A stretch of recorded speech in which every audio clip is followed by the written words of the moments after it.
ब्रह्मराक्षस की कहानी भाग 2। शीर्षक ब्रह्मराक्षस की वापसी। पिछले भाग में आपने पढ़ा कि किस प्रकार तंत्र मंत्र के खेल में उलझकर एक ब्राह्मण साधक श्रापित होकर ब्रह्मराक्षस बन गया था। उसने ग्रामवासियों पर कहर ढाया था, लेकिन एक तपस्वी संत के तेज और मंत्रबल से उसे एक पुराने पीपल के वृक्ष में बांध दिया गया था।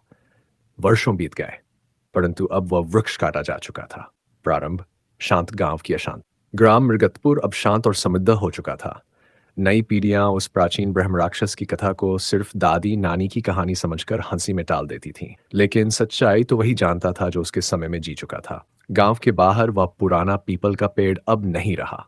गांव की नई पंचायत ने विकास के नाम पर उसे काटकर वहां एक जलाशय का निर्माण आरंभ कर दिया था। लेकिन उसी दिन से गांव में अजीब घटनाएं घटने लगीं। रात का पहला भय। पहली रात ही जब मजदूर वहां से लौटे तो उनमें से एक राम सहाय घर नहीं पहुंचा। अगले दिन उसका शव तालाब के पास पेड़ की जड़ों में लटका मिला, आंखें बाहर निकली हुई और शरीर जला हुआ। शव के पास खून से लिखे अक्षरों में लिखा था, मैं मुक्त हूं। गांव में सनसनी फैल गई। सबके मन में वही पुरानी कथा गूंजने लगी। ब्रह्म राक्षस की चेतावनी। गांव के मंदिर के वृद्ध पुजारी पंडित वासुदेव वर्षों से इस दिन की आशंका कर रहे थे। उन्होंने पंचायत के सामने स्पष्ट चेतावनी दी, जिस वृक्ष में उसे बांधा गया था वह श्रापित नहीं था बल्कि रक्षक था।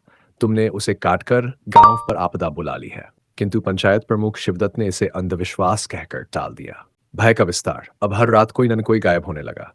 कभी कोई बच्चा, कभी कोई पशु। गांव की गलियां रात में सुनसान हो जाती, दीपक बुझ जाते और हवा में तंत्र मंत्र की गंध भर जाती।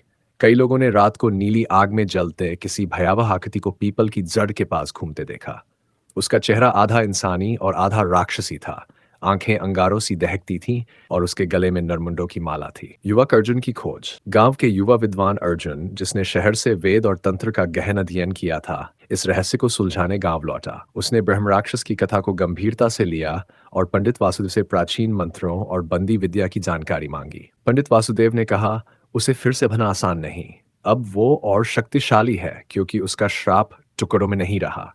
अब वह पूर्ण रूप से मुक्त है। पुराने शास्त्रों की सहायता अर्जुन ने एक पुरानी पुस्तक निकाली, कालतंत्र सार, जिसमें ब्रह्मराक्षस को वश में करने की विधियां दर्ज थीं।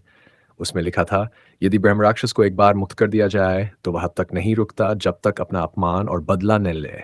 उसे बांधने के लिए चाहिए एक आत्मसमर्पित हवन, एक ईशी का आशीर्वाद और बलिदान। बलिदान की मांग। यहाँ सबसे कठिन बात थी, बलिदान। उस पुस्तक के अनुसार ब्रह्मराक्षस का क्रोध तभी शांत होता है जब कोई अपनी इच्छा से आत्म बलिदान करे।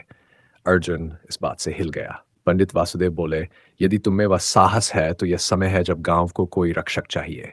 तुम ही वह हो सकते हो। अंतिम रात्रि का आयोजन। पूरा गांव एकत्र हुआ।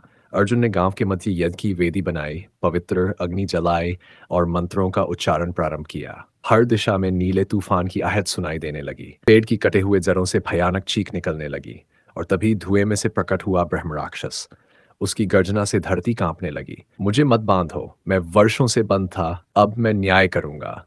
जिन्होंने मुझे मारा उनके वंशज भी नहीं बचेंगे। अर्जुन ने मंत्र पढ़ते हुए आगे कदम बढ़ाया।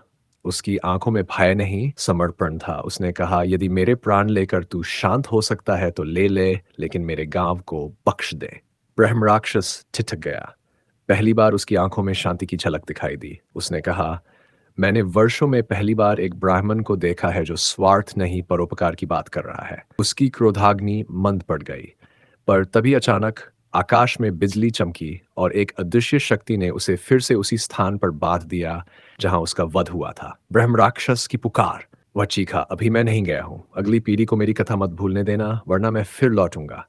फिर अचानक एक विशाल ज्वाला उठी और वह अदृश्य हो गया। ग्राम में शांति। अर्जुन बेहोश हो गया। गांव वालों ने उसे सम्मानपूर्वक उठाया। अगले दिन से गांव में सब सामान्य हो गया। पशु लौट आए, बच्चे खेलने लगे और रातें फिर से चांदनी हो गई। किंतु अर्जुन ने गांव के मध्य एक शिलालेख बनवाया जिस पर लिखा गया, ब्रह्म राक्षस कोई केवल कथा नहीं, चेतावनी है। स्मृति बनाए रखना, वरना इतिहास फिर खुद को दोहराएगा। अगले भाग में पढ़ें भाग अंतिम योद्धा और ब्रह्म राक्षस का रहस्य खुलासा।